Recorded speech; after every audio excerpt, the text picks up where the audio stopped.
When it comes to ruthless enforcers and architects of New York's darkest deeds, few crime families can rival the Bonannos. Their members didn't just break laws, they rewrote the playbook on terror, cementing their legacy with blood and fear. Each name on this list represents not just a man, but an era of bone-chilling brutality and calculated power plays. We're starting with Niccolo Cola Schiro, a name that was once whispered in dread across Brooklyn's streets. His clan would go on to mastermind some of the most infamous murders of the early 20th century, from settling old Sicilian scores to orchestrating the killings of rivals in broad daylight. Let's dive into the shadows of 5 of the most brutal Bonanno crime family. Shooting first with Cola Schiro, where every betrayal, every order and every hit permeated through minds like a nightmare and left a trail of bodies from Brooklyn to Sicily. Niccolo Cola Schiro's rise through the murky underworld of early 20th century New York City was slow but unyielding. His Sicilian roots a chain that both weighed him down and anchored his ascension. He was born in the dim hills of Rocamina, Sicily, under a stubborn Sicilian sun that burned traditions into the blood of its sons. By 1897, his life shifted course, and he found himself pressed between the jostling streets of Brooklyn, where immigrant lives wove together in webs of opportunity and violence. Here, where law and loyalty blurred like fog rolling over the Hudson, Schiro was destined to make his mark, and with him came the rigid, unforgiving hand of the old world. By the time he seized control of the Mafia faction in Williamsburg in 1912, Schiro had carved his place with quiet, strategic precision, replacing his predecessor Sebastiano di Gaetano. Through careful connections with the Morello crime family, Schiro began pulling the strings on the streets, but he moved in shadows, rarely leaving fingerprints on the crimes he sanctioned. His operations stayed conservative, focused largely on extortion and gambling among fellow Sicilian immigrants. This restraint, however, did not soften his methods. Those who failed to pay were often met with warnings in the form of shattered windows and battered doors. When threats no longer sufficed, blood would stain the alleyways, a hushed warning to all who might cross him. But Schiro's gang harbored a darker secret: the Good Killers, a ruthless cadre within his crew who specialized in revenge killings, a brutal answer to any perceived affront. In 1917, this lethal group was called into action. Stefano Magaddino, one of Schiro's most trusted enforcers, had orchestrated the slaying of Felice Buccellato, sparking a vendetta with the Buccellato clan that scorched through the streets of Detroit and New York. When 2 of Schiro's own, Antonio Mazzara and Antonino Di Benedetto, refused to betray Magaddino's hiding place, they paid with their lives. Gunned down in broad daylight, their bodies lay sprawled near Roebling Street, lifeless evidence of the Buccellato fury. When vengeance demanded fresh blood, Schiro's men tracked down Felice's cousin, Pietro, waiting until he was within arm's reach before pumping him full of lead. The gunmen did not flee. They watched him crumple and bleed, the city breathing in his screams as though they were street music. In the years that followed, Schiro expanded his network and widened his ambitions, but he moved in silence, his face rarely surfacing in police files. His influence grew alongside America's thirst for bootlegged liquor, and as prohibition took hold, Schiro's operations flowed smoothly. He knew which palms to grease and which authorities to charm, but some threats couldn't be placated with money or influence. By 1928, Joe Masseria, the new Capo dei Capi, demanded a tribute, a silent ultimatum veiled in courteous tones. Masseria's appetite was insatiable, and he wanted $10,000 from Schiro, a staggering demand, a declaration of dominance. Schiro felt the old, familiar choke of Sicilian honor around his neck, but there was no room to defy Masseria. The demands arrived like thunderheads on the horizon, unrelenting, and Schiro understood his time was waning. Yet he played his hand quietly, hoping to maintain his grip in Williamsburg. In a final, desperate move, he warned San Francisco boss Frank Lanza of an impending Masseria plot. The insult cut deeply, and soon Schiro's fate was sealed. Masseria's wrath was an inescapable vice, squeezing Schiro until he could no longer breathe in Brooklyn's air. Forced to pay the tribute and stripped of his title, Schiro retreated to the very ground from which he had risen, the rough Sicilian soil of Camporeale. He'd wielded power without brutality and built his empire in silence, yet it was noise that would ultimately bring it all down. Even in his absence, his past lingered. his involvement in bootlegging and counterfeiting trailing him like shadowy spectres. When the consulate in Palermo stripped his citizenship in 1949, it was as though the last remnants of his American life were buried in the dust. Niccolo Cola Schiro died in Camporeale in 1957, a figure nearly erased from history, his legend overshadowed by bloodier, louder names. But in the narrow streets of Williamsburg, his memory lingered in whispers, a quiet warning to those who sought power without the steel to wield it. When it comes to mobsters, few names resonate with as much dark fascination as Vincent Asaro. A capo in the Bonanno crime family, Asaro moved through the shadows of New York with a ruthlessness that would make most men recoil. From the infamous 1978 Lufthansa heist, a heist so legendary it made millions disappear without a trace, to murder, arson, and a lifetime of unrepentant crime, Asaro's story is one of brutal ambition and cold-blooded cunning. He walked away from murder charges, laughed in the face of law enforcement, and once left a courtroom quipping, "Don't let them see the body in the trunk." But the life of a mobster never stays quiet for long. Join us as we peel back the layers on Vincent Asaro's reign of terror, the violent highs and treacherous lows of a man who built his empire on fear, and find out how a legacy of crime and betrayal finally brought him down. Vincent Asaro's story is one written in blood.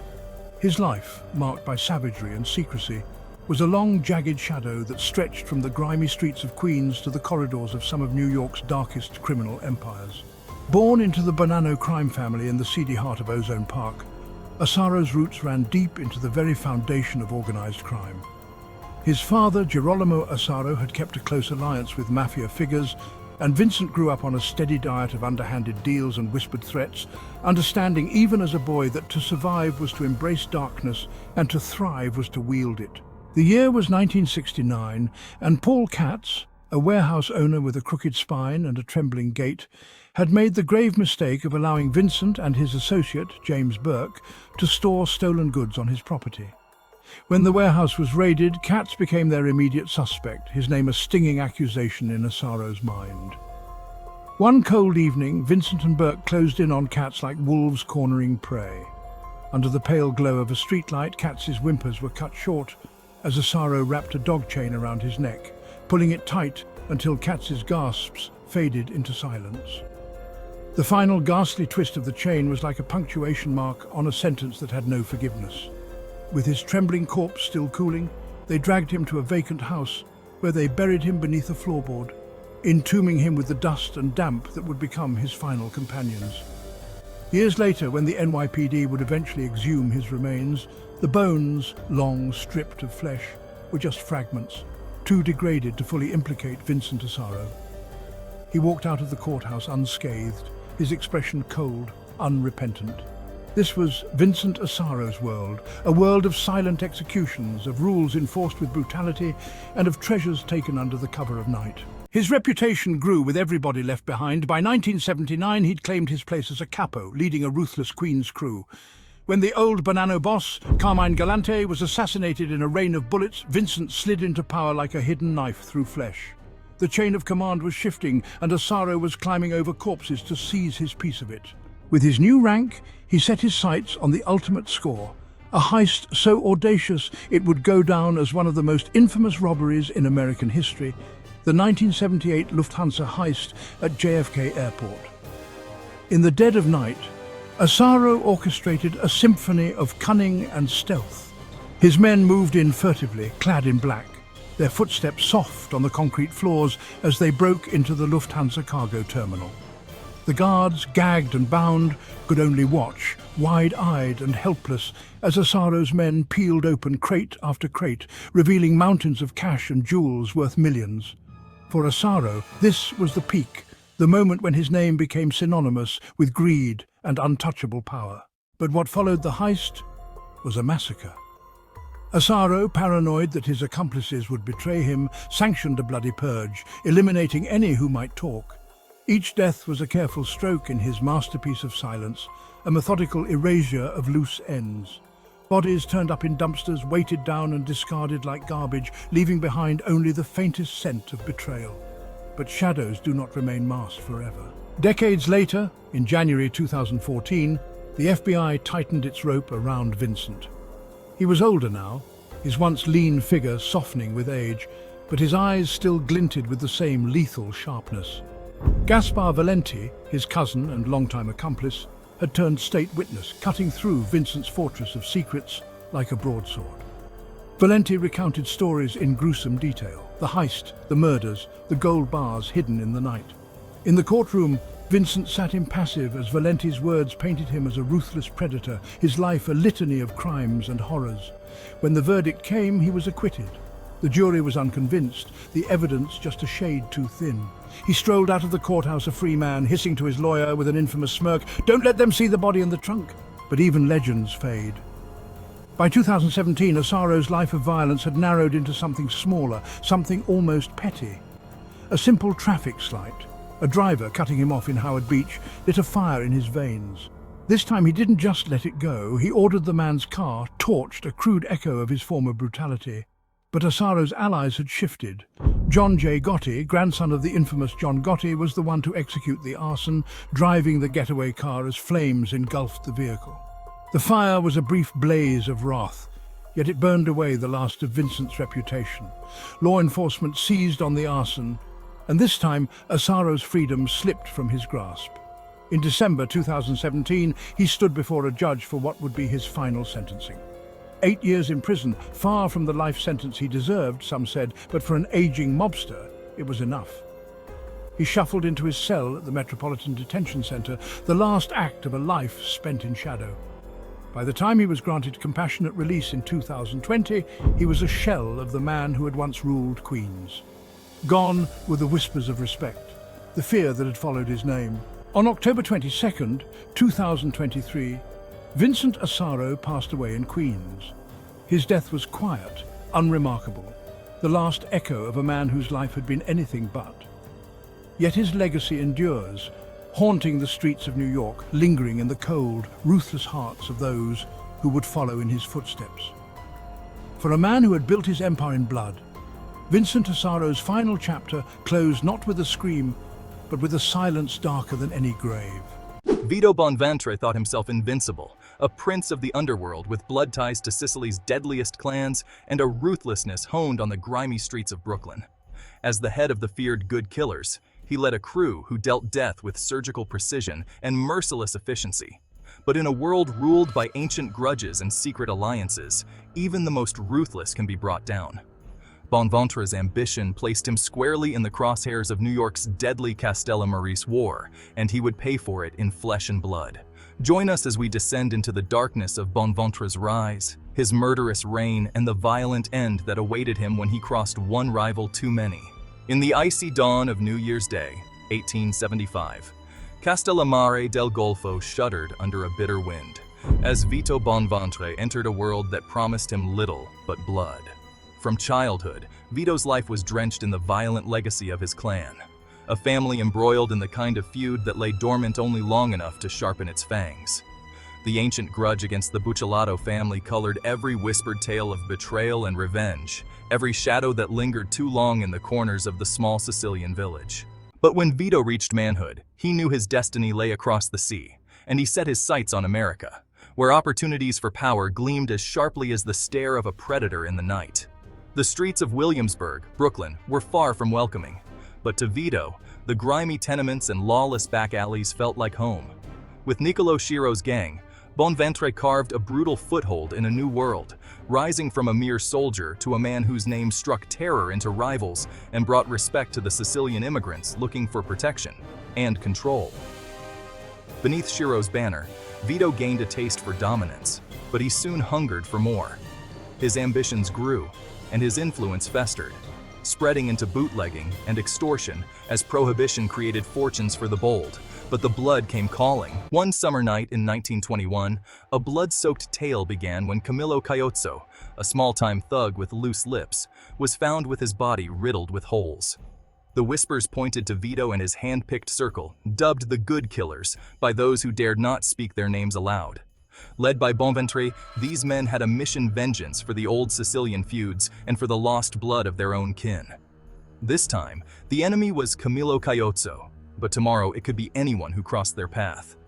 Camillo's death came in brutal, efficient strokes, a knife gliding through flesh and sinew, silencing his pleas with a gurgling finality. Witnesses claim that Bonventre watched the life drain from his victim, his face impassive as a corpse. The police caught the scent of Bonventre's killings, and soon he found himself in handcuffs, paraded through the streets like a trophy of justice. But as the trial began, the prosecution's case unraveled. The only evidence was the trembling confession of Bartolo Fontana, a low-ranking mafioso who had dared to betray his comrades. Alone and terrified, Fontana spilled every sordid detail, painting Bonventre as the merciless king of the good killers, a maestro of murder. Yet his testimony could not hold, and as Fontana vanished behind prison bars, Bonventre emerged from the courthouse untouched, his power intact and his rivals wary. His quiet smile upon release sent a shiver through the city's underworld, a warning to anyone thinking of following Fontana's lead. Still, Vito's newfound freedom came at a cost. Stefano Magaddino, once his closest ally, felt the heat of scrutiny and fled north to Buffalo, abandoning the Brooklyn streets he once commanded. Bonventre, on the other hand, grew bolder, expanding his web of influence until his name became synonymous with violence and fear. But with each step toward power, he crossed into dangerous territory. His activities began to encroach upon Joe Masseria's domain, and Masseria was not a man to share his empire. As the Castellammarese War ignited, Bonventre found himself in a deadly game. Masseria's reign was built on an iron will and an insatiable need for dominance. He had already squeezed $10,000 from Schiro under threat of death, and now Bonventre knew his days were numbered if he didn't submit to the boss of bosses. But submission was not in Vito's nature. Instead, he dug his heels into the Brooklyn turf, allying himself with men loyal to the Castellammarese way, men who loathed Masseria's grip on the city. It was a sultry July night in 1930, the air thick and motionless, as if holding its breath. Bonventre, oblivious to the eyes watching from the shadows, left his house and moved toward the dim glow of his garage. His footsteps echoed in the empty street, a lullaby of impending doom. He reached for his car door, his fingers grazing the cool metal, when a shadow flitted across his vision. Before he could react, a barrage of bullets exploded in the silence. The first shot tore into his chest, a scorching pain that stole his breath, his vision blurring with the flash of muzzle fire. Vito stumbled, his hands clawing at the air, his body refusing to fall. The second shot ripped through his throat, severing flesh and bone, his blood spraying in a fine mist against the car door. His knees buckled, and he crumpled to the ground, his lifeblood pooling in viscous streams beneath him, mixing with the oily grime of the Brooklyn streets. His killers did not stop. They emptied their weapons into him, each bullet a message, each shot a final punctuation in the life of Vito Bonventre. And as his heartbeat faded, his killers melted back into the darkness, leaving his body as a warning, a body still twitching, eyes open wide in a final glassy stare. The next morning, the streets buzzed with the news. Bonventre's death sent ripples through the underworld, a savage reminder that no man, not even one as feared as Vito, was untouchable. His body was buried in Calvary Cemetery, but the blood-soaked earth of Brooklyn would forever bear his mark. When the name Louis Haha Attanasio surfaces in the annals of mafia history, it's not a punchline, it's a warning. His laugh, cold and unnervingly casual, was the last thing many men heard before darkness claimed them. Louis Haha wasn't just a hitman for the Bonanno family. He was their sadistic maestro, orchestrating death with a smirk and a trigger finger. Behind the nickname was a man who treated violence as both business and pleasure, grinning as he watched his victims writhe in their last moments. Today we plunge into the bloody saga of Louis Haha, an enforcer who left a trail of bodies from New Jersey warehouses to the Caribbean shores. This was a man who turned murder into a gruesome spectacle, whose cackle echoed like the grim reaper's scythe scraping the sidewalks. In the underworld of New York, Louis Haha Attanasio was known for a laugh that echoed like a death knell. Born on June 22, 1944, he was a fixture of the Bonanno family, earning his reputation and his nickname with a grating cackle that erupted every time he took a life. His was not a laugh of joy, but rather a sinister punctuation, a dark flourish after each violent act. Beneath the cold, deadpan exterior, there was a loyalty to the Bonanno family that both drove and doomed him. Through marriage, murder, and madness, Louis Haha found himself ensnared in the treacherous labyrinth of mob life, where friends turned to foes, and any day could be his last. April 1984. The order came down from Philip Rastelli and Joseph Massino, heads of the Bonanno family, who feared the strength and ambition of Cesare Bonventre, a young soldier with influence beyond his years. Rumour had it, Bonventre aspired to rise beyond his rank, and in the Mafia, such ambition was a death sentence. Rastelli called in Louis Haha, a name whispered with respect and fear among the ranks. Louis was to join Salvatore Vitale, another loyalist, in erasing Bonventre from the streets of New York. Louis and Salvatore picked up Bonventre on an otherwise quiet April day, a day ordinary in its sunny calm. Salvatore drove, with Bonventre in the passenger seat, Louis looming in the back like a shadow. As they pulled into a desolate garage, Louis's hand slid beneath his coat. He pressed the barrel of his .38 against the back of Bonventre's skull and pulled the trigger, the gunshot cracking like lightning in the confined space. Blood spattered the interior, but somehow, against all odds, Bonventre was still breathing. He staggered out of the car, clawing at the pavement, trying to escape with the last ounce of life he had. Louis stepped out, his laugh already forming in his throat as he looked down at the bloodied, crawling Bonventre. The second shot was colder, calculated and final. When the echoes faded, Bonventre was dead. The cleanup, however, was no less brutal. Bonventre's body was hacked to pieces and crammed into 3 55-gallon drums, the remains of the once feared soldier now hidden away in a warehouse in Garfield, New Jersey. It would take forensic experts months to identify him, a testament to the ruthlessness Louis and his associates brought to their work.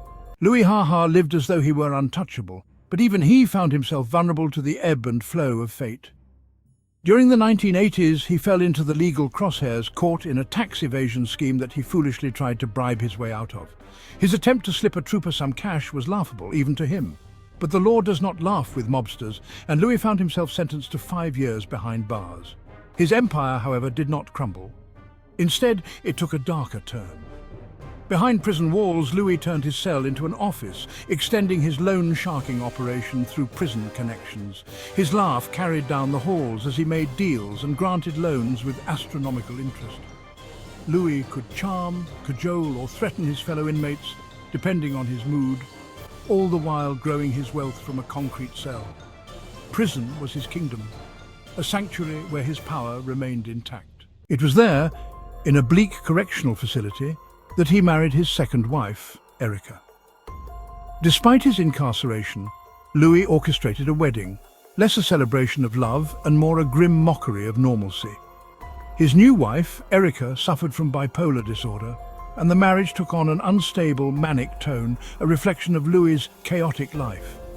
He poured money into the marriage, but eventually even Louis's patience wore thin. Their love deteriorated into a hostile divorce by 2003, with Erica receiving a significant settlement in a calculated payoff that Louis saw as a business expense.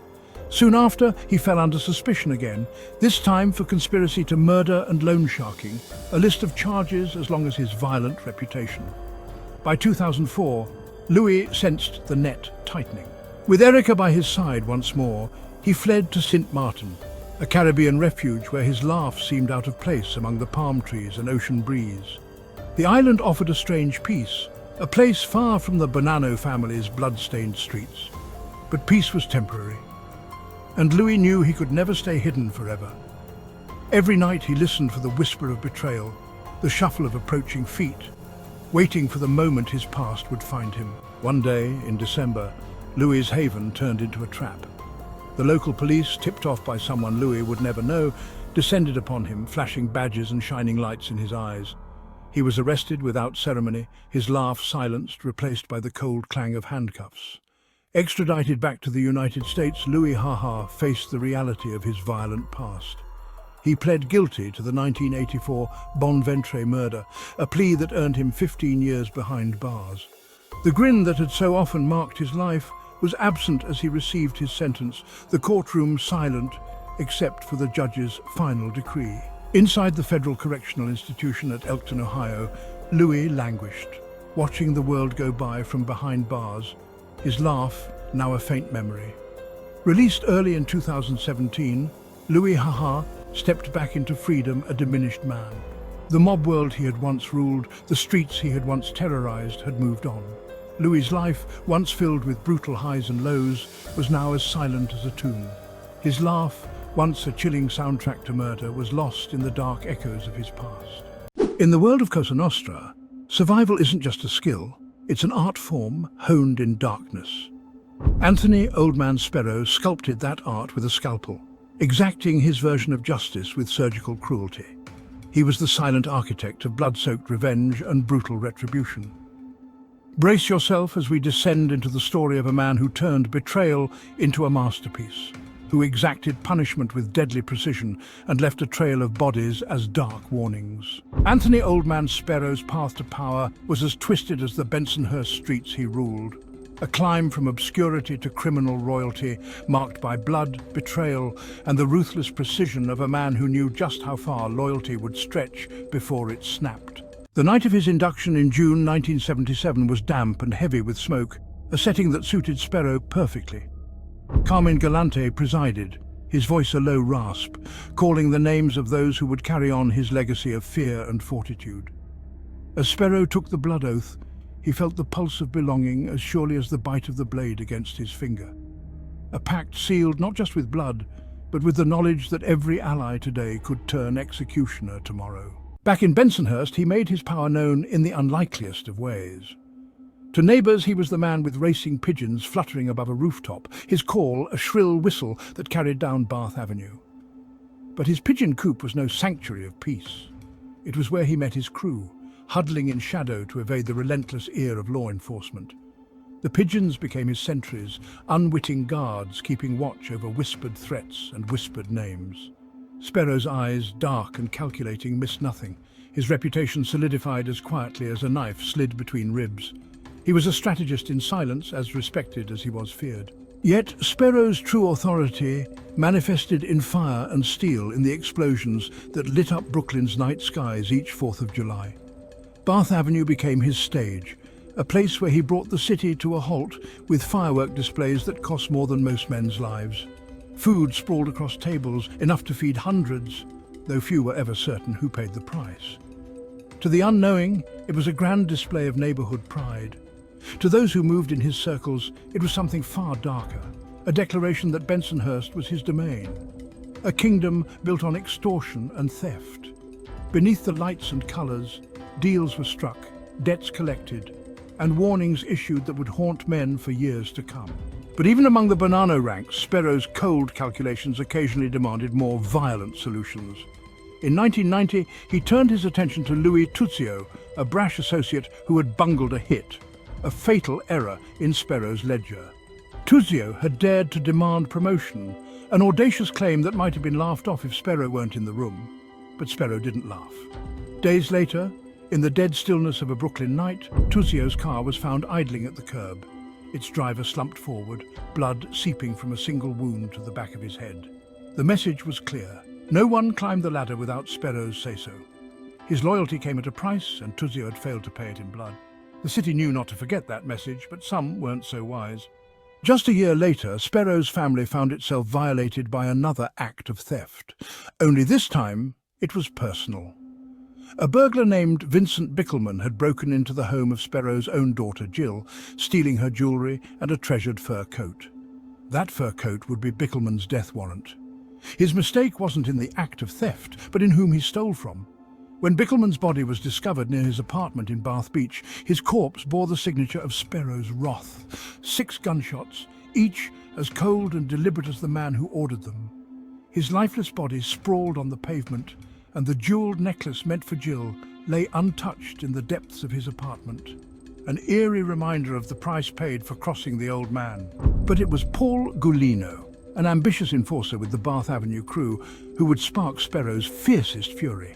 Gulino had swaggered into Sparrow's Bath Beach social club with the arrogance of youth, defying Cosa Nostra code by physically challenging his elder during an argument. In the underworld's twisted calculus, touching an inducted man without permission was tantamount to a death sentence. Sparrow remained stone-faced as Gulino's hand clapped his shoulder, though his silence was as damning as a bullet to the chest. 2 weeks later, Gulino's parents found his bloodied body crumpled in their kitchen, the linoleum stained red. For Sparrow, Golino was another cautionary tale, a reminder that his control was boundless, extending into the very homes of his victims. Nothing, not family, not sanctuary, was beyond Sparrow's reach. In 1994, federal agents closed in. After decades of moving in shadows, Sparrow found himself dragged into the harsh light of a courtroom. The charges read like a resume of his life's work: extortion, murder, racketeering. His expression remained impassive, betraying nothing as testimony from informants painted him as a man whose empire was built on blood and fire. Even under the weight of federal charges, he stood unyielding. The government could take him from his pigeons, his social club, his neighborhood, but they could never break him. He wore the trial like a coat, as if it were nothing more than a formality, his loyalty to the family intact. The prison walls closed in slowly, first with a stint in 1994, then a return to his Staten Island home under house arrest. But in 1999, the law came for him again, this time with charges that resurrected old ghosts: the murders of Tuzio, Bickelman and Golino from the 1990s. Defiant to the last, Sparrow faced his trial with the same stoic calm, his dark eyes unblinking as prosecutors painted him as a relic of another age.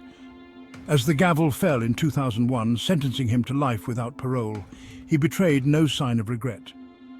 Sparrow was shipped off to the Federal Correctional Complex in Butner, North Carolina, a place far from the streets he had once ruled, a prison as unyielding as the man himself. In 2008, after years in a cell that bore none of the cold respect he'd commanded, the old man died quietly, his body returned to Staten Island to rest among the dead.